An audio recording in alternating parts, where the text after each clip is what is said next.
anniversary of Chief Tracy's service to the city of St. Louis.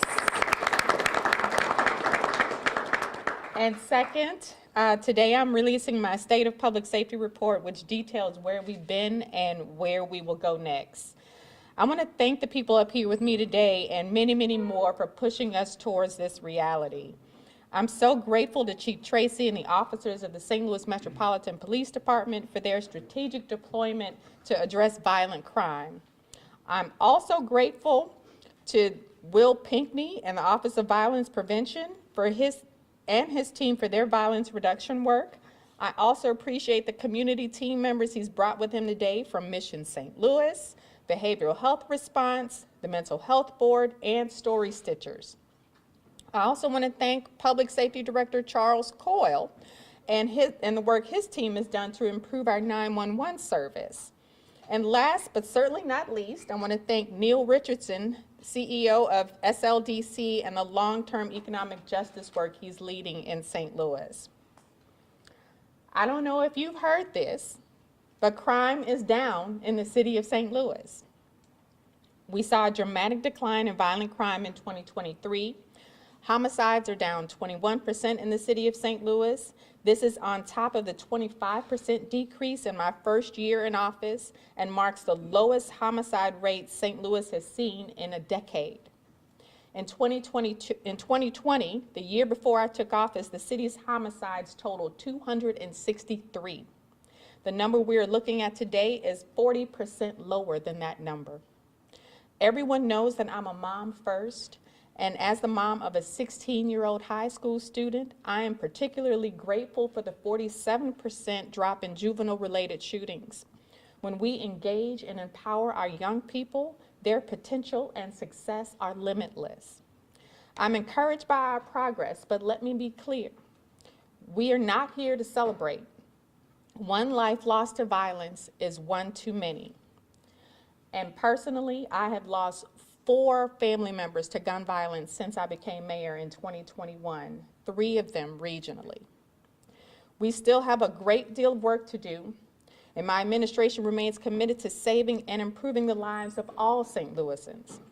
From the strategic deployment of officers to address violent crime, to ensuring our Office of Violence Prevention delivers the support our community organizations need in order to provide prevention and intervention services in our communities.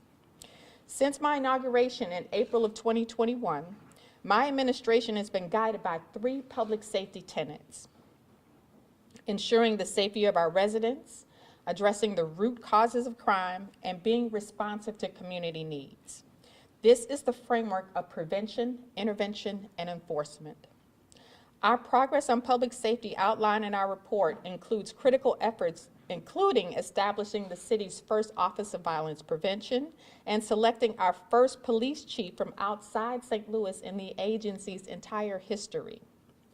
It also includes taking big steps to fix our city's broken 911 system and getting the right responder to the right call. It includes ensuring the city jail is secure with proper locks and access points and adequately prepared to provide medical service to individuals with underlying health conditions. It also includes major investments in infrastructure to ensure that no matter how you get around our city, you can be and you can feel safe. I'll let my team speak to their own accomplishments so far, but first I just want to brag a little bit since this is Chief Tracy's anniversary. Last year, when our state legislature fought tooth and nail to take over our police department, I told them to give the chief time. Unfortunately, it has not stopped them from coming back at us again this year, but we're headed in the right direction. Today, our homicide clearance rate is 75%, well outpacing the national average and showing that community trust is growing. Our homicides are at a 10-year low. Auto thefts, which have plagued the city over the past few years, are down 19%. We have a police department that graduated 4 academy classes in 2023 and welcomed back 14 officers from other municipalities. Chief, we saw incredible progress this year, and I thank you again for bringing your time, your talent, your expertise, and your family to St. Louis. I'm proud of what we've done in a year, and I look forward to working with you for many, many years to come. Thank you, ma'am. Hiring Chief Tracy was just one key component of my public safety agenda. Everyone here knows there must be a balance between prevention, intervention, and enforcement to have safe and thriving communities. We will continue our community violence intervention work, but we will take the lessons learned from our investments to date and further hone in on our priorities. I'm excited for Director Will Pinckney to tell you more about the Show Me Peace initiative that we're launching here today. We will deepen collaboration. In 2023, we hosted a regional crime summit involving elected, business, and philanthropic leaders from both sides of the Missouri and Mississippi rivers. Instead of simply issuing another study, we agreed to work side by side to reduce crime in the region. Collectively, we agreed to a goal of reducing homicides by 20% over the next 3 years. We're also expanding opportunities. I've spent a lot of time discussing short-term strategies to reduce violence, but public safety dollars cannot be the only investments we make in our neighborhoods that experience high levels of crime. We're committed to implementing our Economic Justice Action Plan, infusing our city's most disinvested neighborhoods with over $287 million in American Rescue Plan funds to empower, develop, and transform North St. Louis and parts of South St. Louis. We will make our streets safer, not just for cars, but for pedestrians, cyclists, and public transit riders. We're investing in over $40 million in our city's roadways to ensure safer streets, and we expect construction to begin later this year and into 2025. And we're just getting started. We will stick to our principles and build on our strengths to make St. Louis safe for all residents. It's now my absolute pleasure to turn it over to Chief Robert J. Tracy. Thank you, Mayor. Mayor, thank you for those kind words, and thank you for your faith in me, taking a chance on an outsider who started in his career 41 years ago in the NYPD. Here I am in St. Louis, and this is my first year. I think when everybody met me, other than the town hall, this is where it all started last year, over a year ago, about a year ago. Here's the anniversary date. And so what I'd like to do is just go over some of the things that we talked about at the 100-day press conference. We talked about progress. And even in a year in, it's progress. None of this is a victory lap because we had so much more work to do. There's so much to do. One life is one too many that's lost in our community. But we have made progress this year. We have made progress in some of the things that we put in place.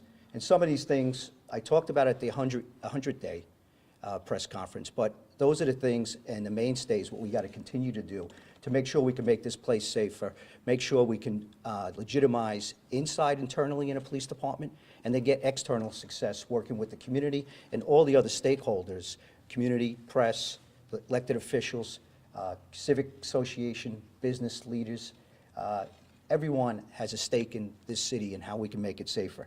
So my priority is evidence-based policing, utilizing CompStat system, business management principles applied to police work, infused with community engagement, evidence-based strategies, and making sure that we're talking with the communities and going to community meetings. Because when I talked to you at the 100-day, I was probably at a little over 70 community meetings that I went to personally. And I've continued that trend. And when I'm not there, each and every one of our officers is a community policing officer. And we've been going to the community meetings to build trust, because the only way we can start to build the trust is to get to know each other. And after years of separation because of the pandemic, after the George Floyd murder, we've been separated. And we have opportunity now to start to all come together, because there's been too much divisiveness. And we need to come together, work together in a common goal. And I heard something last night when we were at the town hall last night. James Clark from the Urban League said, it should be St. Louis against the world instead of St. Louis against St. Louis. And if we can come together with everybody that's here, all the stakeholders you'll hear from, we can get this done. Because I've been in cities where we've been able to turn things around. This is progress. And we're always going to be making changes in policing. We're always going to be looking at things that need to be done, because it's always evolving. There's always going to be incidents that we have to take a critical look at to make sure, are we doing the right thing? Are we being held accountable? Should we be making changes? And we'll continue to do that. I've done that over the course of 40 years. And in policing, we're probably the most looked at and critiqued type of work probably in the world. And we accept that because we're accountable to you, we're accountable to the community, and we accept that challenge because we're always looking to improve and trying to build that trust that's so fragile. So how do we get to where we need to be? We've lost a few hundred officers over the last few years, and people talk about retention, and they also talk about recruitment. Well, number one, this year, the mayor gave one an historic raise to our St. Louis Metropolitan Police officers to make sure we can be competitive, make sure that we can retain officers, and make sure we can start recruiting officers, and they have an economic reopener. And then we looked at how we recruit. Now, we've talked about 4 classes that a couple graduated, 2 went in, and we're going to continue to do that because we changed our business model. We've taken a critical look on how we're hiring police officers. We were not waiting 6 months hoping to fill a class.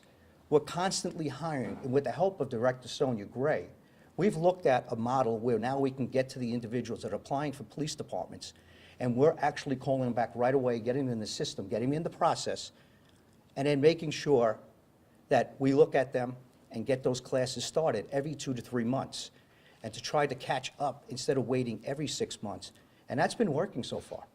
That's been working. We're going to continue to do that. So I thank the Department of Personnel, Sonia Gray, for the flexibility, still with the oversight on how we're doing our hiring with the civil service law and the charter. So we'll continue to do that. We had promotions. This year, we did 4 promotional exams. That's huge for morale, to make sure that we're doing things and not getting stale and stagnant, to bring future leaders and move them up in the organization. We had a lieutenant's test, a captain's test, a major's test, a lieutenant colonel's test.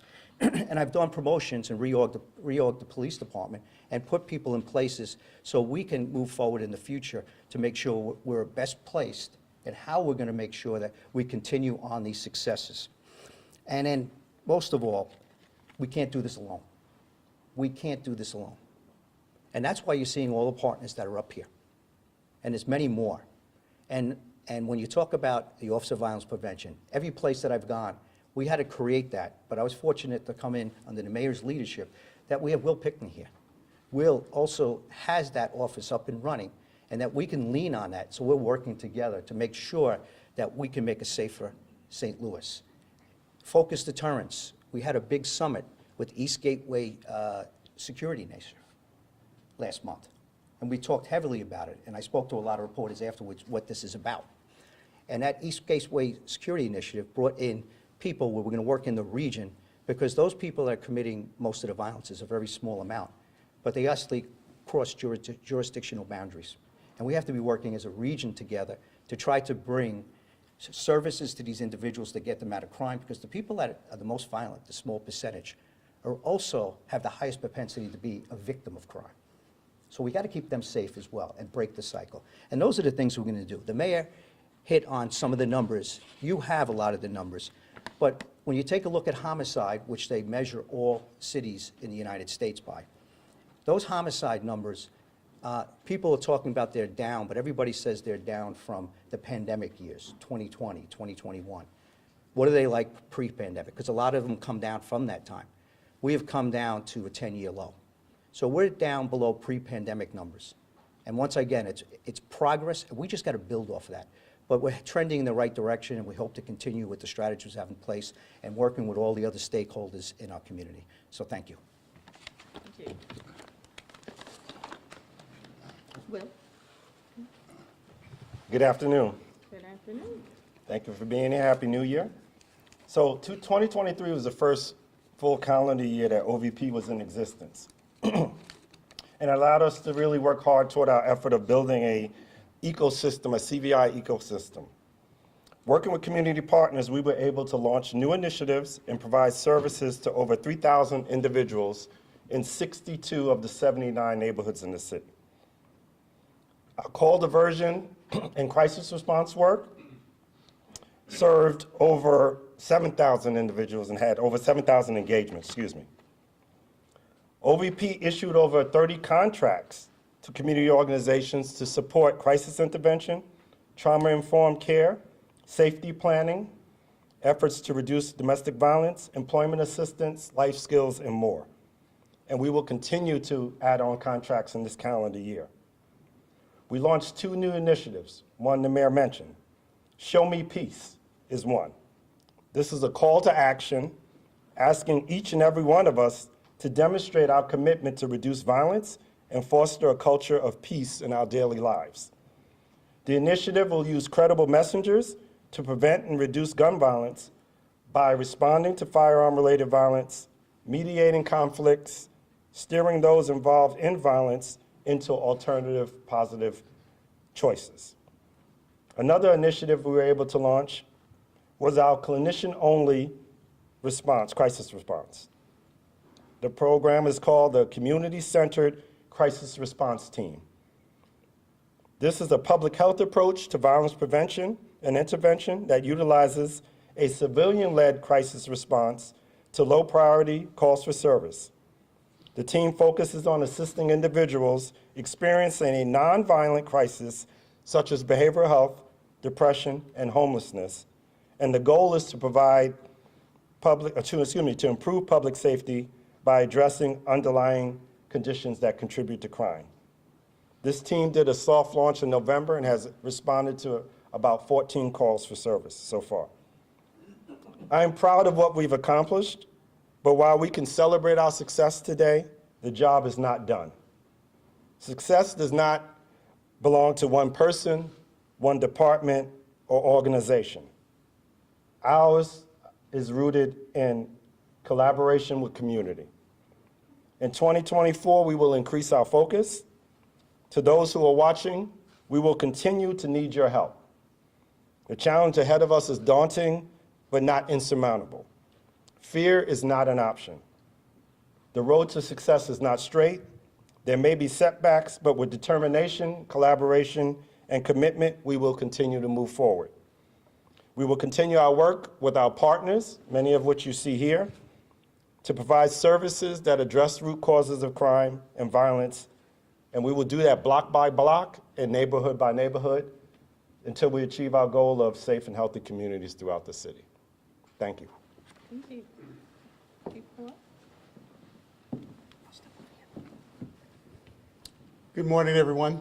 Good morning. Thank you for being here. I'm going to speak with you a little bit about the 911 system. I joined the team in February of last year, and there was a framework started, but our 911 system staffing was down over 50 positions. If you guys recall, our response time to those was pretty slow. We had long hold times for callers to 911. And we began this process by first trying to beef up our staff. And with the pay raises that the mayor has helped put in place, we are out of that 50 vacancies, we are now down to 12 911 dispatchers vacancies and 4 EMS. Now this is a constantly changing process as we train these dispatchers. We recognize that it's not for everyone. We may have some dispatchers that find out what the stress level is like and decide not to stay on the job. And so we have kind of put that into our plan to address this. We know we're going to have some turnovers, but we have done pretty well so far. We have hired over 35 dispatchers. Our call taking time has improved greatly. We're not where we need to be. We have gone from July, I believe, or this time last year, of only answering 50% of calls within 10 seconds. The national average is trying to get to 90% of calls answered in 10 seconds. We have been constantly at 80% this month and last month. In some of those days, we have actually gone past 90%. So we're still pushing forward with this. We're still interviewing candidates. We're still looking to bring new dispatchers on so that we can meet that national standard of answering calls within 10 seconds. I have met each dispatcher. I make it a point when they're sworn in, to get to meet with the dispatcher and welcome them to the service, welcome them to the team, get to know them, let them know how important the job that they're doing is. If they can't answer a call, then the police department can't get to an emergency call. The fire department can't get to a call, or EMS can't get there. So we have not seen the complaints on hold times. Many of you guys have reported and sent in complaints that, well, it took minutes for someone to answer at 911. I think many of those complaints have kind of disappeared. Now, even with those complaints, sometimes during an emergency, when a person calls in, seconds seems like minutes. So we would do our research and we'll find out if a person's been on for 10 seconds and they thought it was 10 minutes. And that's normal when you're involved in an emergency. Time just passes. You'll think you've been there forever, and it just really hasn't been that long. So we anticipate some of that. But we're moving forward. Our second phase, I have said to you guys before, once I have dispatchers in the service for about 8 months, then we'll offer cross-training to move them up. We have a position as a dispatcher 3. That's a dispatcher that will be able to work in any one of the branches: the Police 911 Center, EMS, and Fire Dispatch. So we're looking forward to many of them wanting to progress. It pays more and it helps them kind of build their future in dispatching. So the second part, or the third phase of this, was the PSAP that I spoke with you about. Those plans are still ongoing. The design concept is just about complete for the dispatch center. We're hoping to break grounds hopefully this year. Part of that is also going to be a daycare that we'd like to build to retain our employees, our first responders. A 24/7 daycare that we can do something to help with that daycare cost. Many of you are well aware that daycares in our area are really limited. If we're going to keep young, talented people in our service, we have to do something to help them with their children.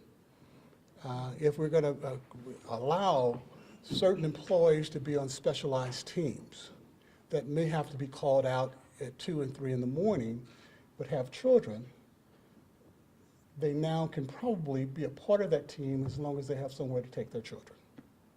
Before, if you had children, you wouldn't think about joining a specialized team because you had nothing to do with your children. You had no one to watch them when you're called out. And doing emergency services, you're called and you have a time to respond. So this opens the door for many of the officers and the EMTs and the firefighters that are on call, where when they have to come in, they have somewhere they can take their children and feel that they're safe, go to work and come home. So this is something that we believe is truly important and will help us retain good employees. You all are aware that we're fighting a battle to keep employees. You're not going to get better training than you would get in the city of St. Louis. I don't care what branch you're in. This is where the action happens. And many of the surrounding areas want to poach our employees once they've been trained.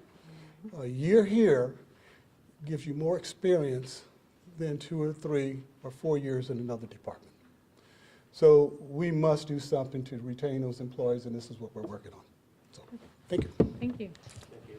All right, we're going to start opening it up for questions with our city officials who just spoke. Make sure you name them before you ask your question so they know who to send up.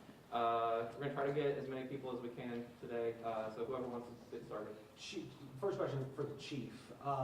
Chief, you've talked about accountability, you've talked about accessibility, you're talking about the partnership and how important it is to work with the media to get your message out. Over the last year, we have seen the department push commanders out, like the lieutenant colonel and other commanders. Why hasn't the media or reporters been able to ask you more questions? Because this is the second time in your administration since you've held a news conference.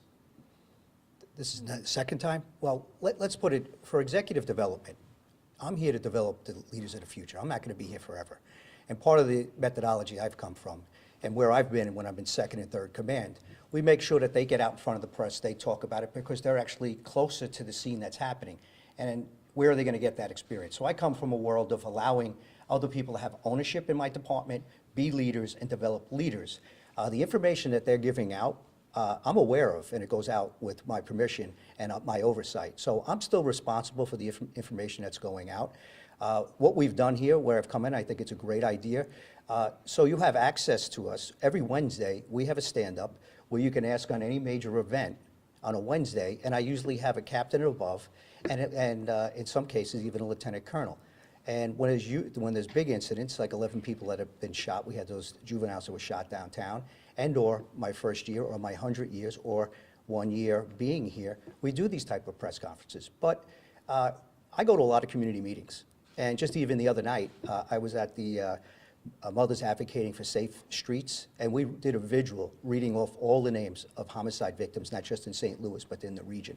And we came together in a really important meeting to talk about some of the successes, pray with everyone, make sure that we're empathizing, and we're trying to prevent the violence, and we're trying to show empathy for the people that have lost their loved ones.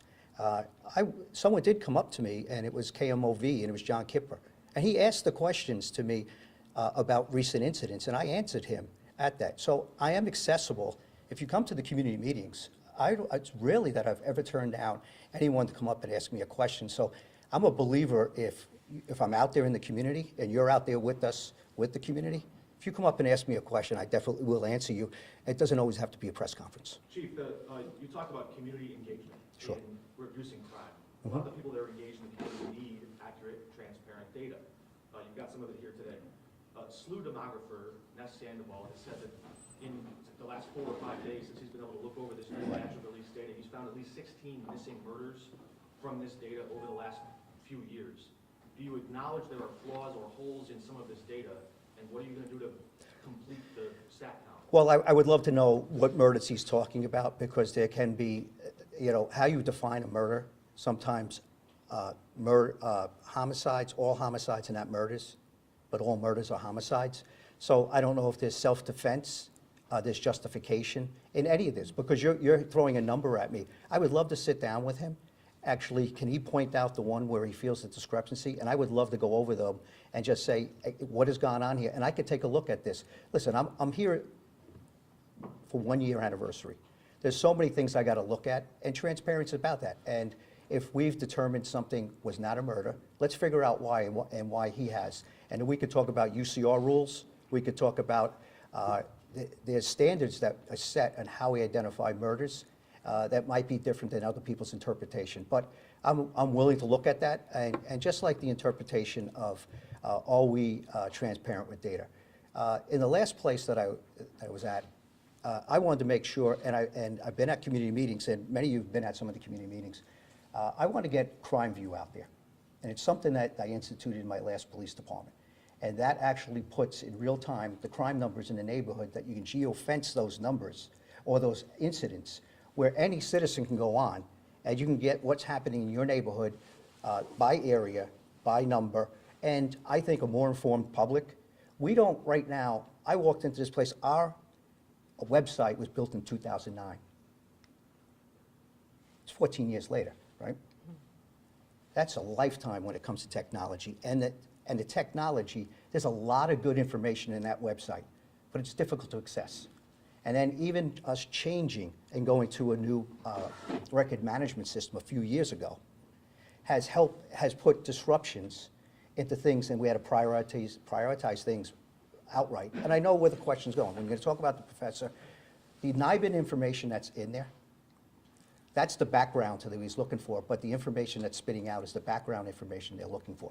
And I'm a big believer in auditing those numbers, because I am all about statistics and the integrity of the statistics. So if he's found differences, let's find out what they are. Let's talk to him about that, and I can probably give a good answer to why it isn't. Is it a death investigation? Is it something?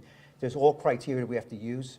Might be someone that's dead, but you got to remember, these are lives that we're talking about. We want to make sure that we're doing a good job on these. And also, we got the ME's office that actually is calculating numbers as well. So there's checks and balances when it comes to the number of homicides in the city. But is there a justification? Is there self-defense? And then it wouldn't be called a murder. You gotta remember, these are murder numbers we're showing, not homicide numbers. Chief, to simplify for viewers, where and how you calculating these numbers, and what do you say to people who don't believe these statistics in Sure. the neighborhood, specifically here in Conshohocken, who went to News 4 and said he doesn't believe the numbers reflect Sure. what he sees in the community? Right.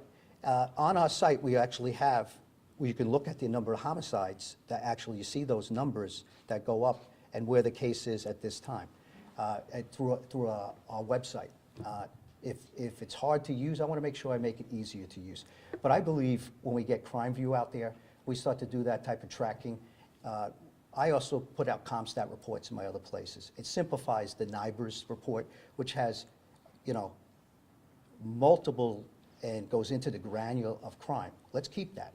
We could do that for academic purposes, but what I'd like to do is simplify it to the felony crimes, Part 1, UCR crimes. And I'm going to try to get that report out because as you're waiting for some of these reports, I'm asking my individuals to start to prioritize some of the things that I work. I have internal reports that right now I got to make sure they're accurate, but I'm using them, how we deploy people, how we make sure we reduce crime, we look at patterns and trends, and then we make sure our officers are responding to those areas, as well as going to community meetings. And the community meetings, I think, I've been told, you might have had a person that's dissatisfied, we have to work on that.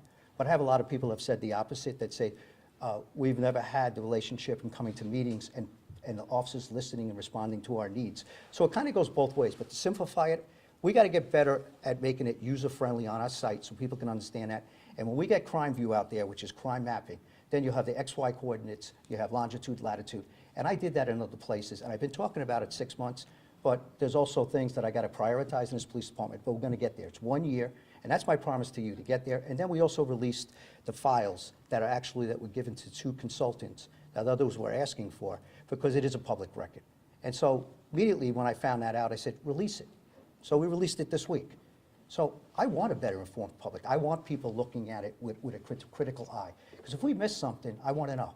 And I want to be able to have that conversation. So I'll get in touch with the criminologist, and we'll see which ones he's talking about. And then you and I could probably have a conversation and see what happened on that. Chief Tracy, you just spoke about your availability to the meetings, to the media, specifically at community meetings. Last night, we caught up with you Right. going into a community meeting. A mayor's office staffer blocked us from asking questions. Right. You said that you would speak to us afterwards. We waited and you left without a word. How is that a good thing for public trust? Well, going into that meeting, in fairness to all, I'm going before a panel, right? And they're going to ask questions. If I go in and you ask me a question right there, we're going to pull all the media out there, and I'm going to take away from a town hall that was set up by the President Green. And that's not fair to the whole process of all panelists. So I have to make sure that, although we could have had a quick conversation, and we have had conversations, haven't we? You have met me outside some meetings. Haven't I stopped and I talked to you both times? So to say it never happens, I am available. But when you were catching me on the back end, that meeting was over, and then I would have hijacked that meeting. And then if you grabbed me as I was going out that door, all the cameras would have came on, and I would have taken away from what everybody else was in that meeting for. There's a time and a place. I want to, this year, make sure that I'm available to do things. If you want to have interviews with me, absolutely, we'll set those up. And then if I'm in a community meeting, if there's a time and a place, I use a little common sense that there was a lot of people in that room, and I don't know if that was the right time to take away from what was going to go on and what type of questions you might ask. And, sure, go ahead, sir. After the bar PM incident, the mayor put out a statement that said the incident is currently under investigation and the officers involved will be held accountable for any and all misconduct committed while on duty. Do you believe that there was misconduct on duty, and how are those officers being held accountable? Well, when it comes to investigations, I have to be very careful because I'm the final arbiter. When I look at these things, I have investigators that do this. We want to hold our officers accountable. They're held to a higher level because they should be, because of the awesome responsibility that we give them. And there's, in this profession for 40 years, police officers want to be held accountable, and they want their counterparts to be held accountable. Where it raises up to, first, we have an accident. We have officers going down. He's already been out there, not to relitigate this thing, and only certain things I can go into. Officers going down, going up about 40 miles per hour. We checked on the black box through technology, That can be verified, that'll be out there. The officer, 15 minutes after the accident, told his supervisor, I messed up, I looked down, and then when I looked up, I redirected my vehicle, and they crashed into a building at 22 miles per hour and airbags deployed. You know, if you ever had an airbag hit you in the face, thank God these officers are okay. They made a mistake. They made a mistake. And we will review that. And just because they made a mistake doesn't mean we don't hold them accountable. We have department accident review boards that are done every 2 months.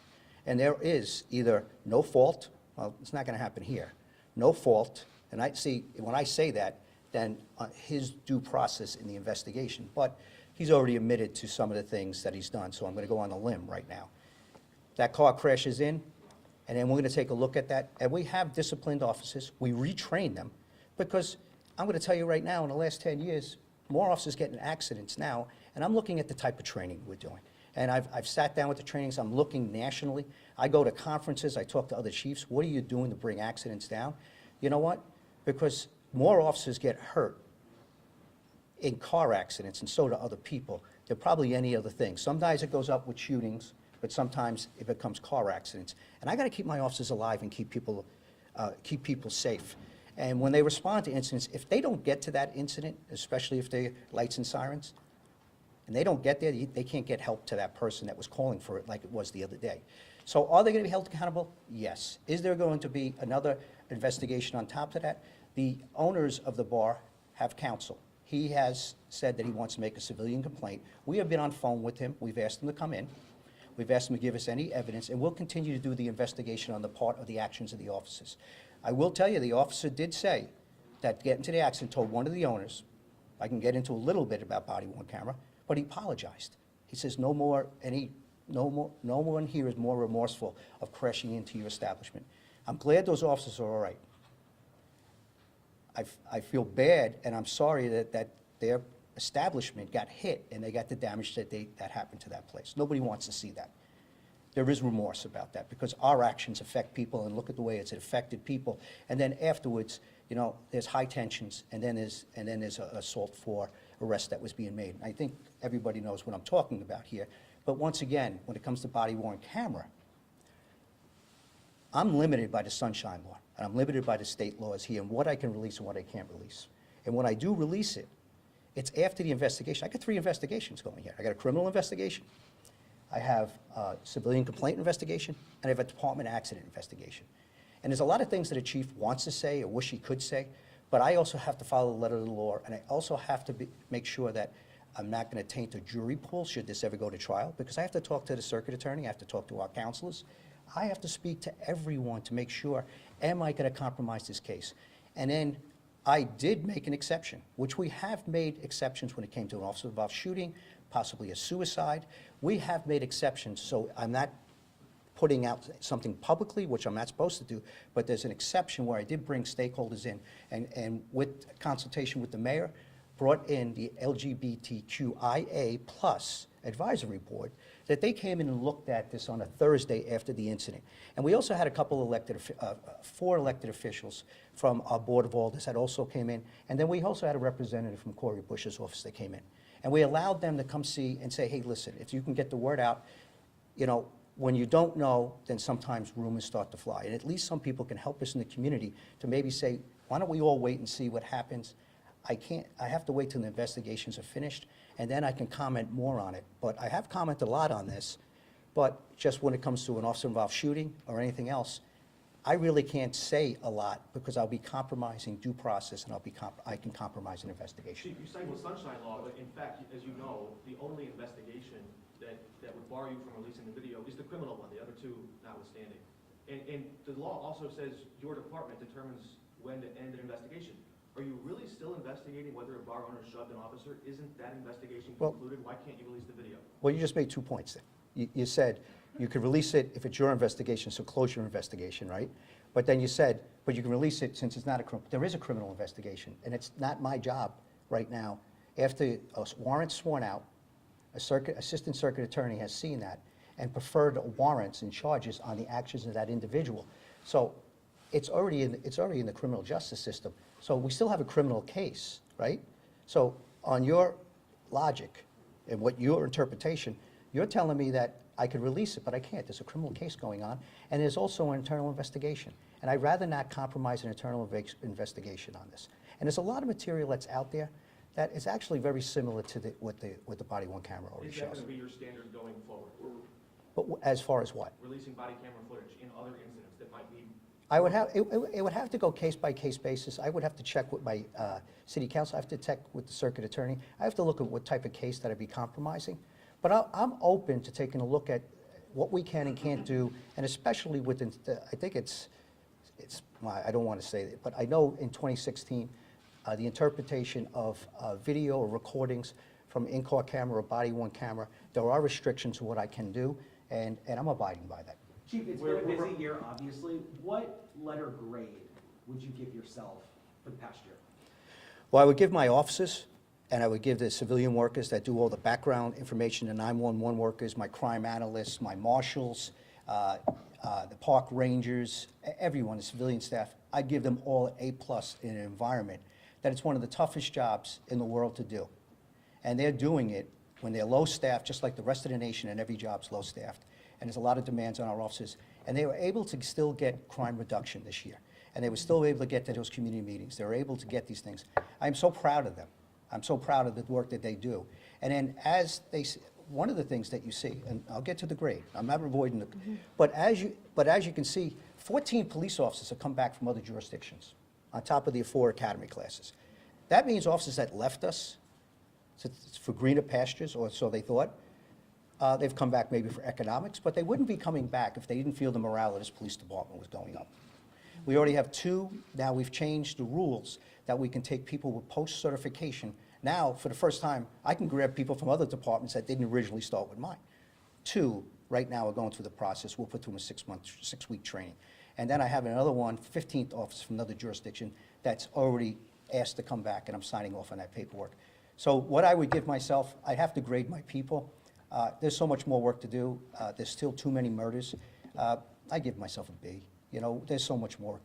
There's so much work that has to be done. I'm just here, and there's a lot of things that you're talking about that I'm looking at, and you're critical of them, and rightfully so. And I have to deal with those things and try to make sure I handle them in a proper way and improve on some of the things that you're asking about today. All right, we're running short on time. If you guys asked a question already, Chief, Sean, go similar ahead. to what you said earlier about accident, there was another officer-involved accident the other day, and similar to RPM, it involved 2 younger officers in the car. Is it a priority of the force to try to stagger more veteran and Right. newer on the force officers, and how much of training is dedicated to defensive driving?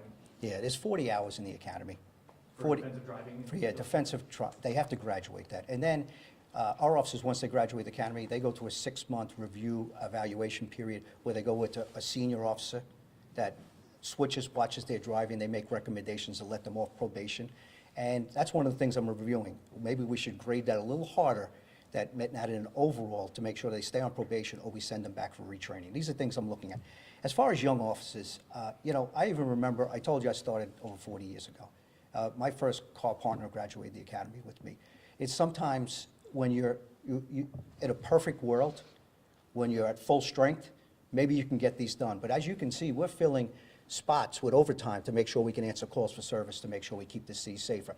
But if we can get more officers brought into this great police department, and I could say it's a great police department, these men and women in this department, because I've been in 3 other departments. And I really feel it and see the job that they're doing in probably a tougher time than any place that I've seen. Maybe 9/11 was a tough time, but that time people were celebrating the police after it, and now we have a lot of people that are critical, and we've earned some of that, some of it we haven't. But putting younger officers into that, sometimes we have to make sure they're out on the street already, right? They also have the awesome responsibility for arrest. They also carry a firearm. So we have to train them for 18 months, and then we got to continue to evaluate. What I need to do is continue to look at ways to make sure that I can make sure they get to places safe, that my job is to make sure they don't jeopardize their life or anyone else's. And then that calls for service in that one. There was an officer calling for aid. And what happened on the west end of the 4th District, he went silent. So that made the dispatcher say, we can't get in touch with the person. So that heightens people's urgency to get to that location because we think an officer really needs it. The officer then came back on, readjusted, everything's okay, but the accident already happened. But I'm always impressed with my officers. If you don't get to the scene, you can't help. Second of all, if you're driving too fast and you don't look, just because you have lights and sirens doesn't mean someone's not paying attention. And we know a lot of people don't pay attention driving here. And, you know, those are things we talked about last night at the meeting and how we can try to bring people's behavior back in line to make it a safer St. Louis, especially when it comes to moving summons. And on top of that, we have given out 32,000 moving summonses, and we gave out over 7,000 unregistered vehicles or expired tags. So we are addressing those issues, but I think the enormity of it, we're still trying to bring it in. That's why we're looking at technological issues to treat to see if they can help us when our officers are reduced in personnel. Okay, Chief, one more. Go ahead, Austin. Yes, Mayor, Austin? No? In addition to these numbers, we've seen a sizable reduction in the number of fatal accidents and injury accidents in the city. That's been a priority of yours for the past year. What do you attribute that to? Well, the chief talked about how we've also increased enforcement and making sure that we're stopping people for reckless driving and other traffic-related incidents. And I think that it's probably there's a feeling out on the street that if you're going to run a red light or if you're going to go too fast, there's a possibility that you'll be stopped versus we haven't been doing such a good job at that in previous years. So I think that things are changing. We're also we announced the other day that we have a $60,000 grant from the Missouri Department of Transportation to help our children learn how to drive. I am teaching my son how to drive now. And making sure that he has the right lessons, but he has to go to driving school as well because I can't teach him I can teach him everything that I know, but I still may miss something. So we want to make sure that our kids have the tools that they need to be responsible drivers. And studies show that if a child has gone through driver's ed, that they have that decreases their fatal accidents happening for about 24%. So. Does that shift priorities for the safer streets, the 40 million for infrastructure? Absolutely not. We're going to continue to use the money that we've set aside through ARPA to implement traffic studies that have sat on shelves for many, many years. We're going to do traffic calming. All of that work is going to start later this year. All right, thank you all. Chief, it's been 15 months since the CDP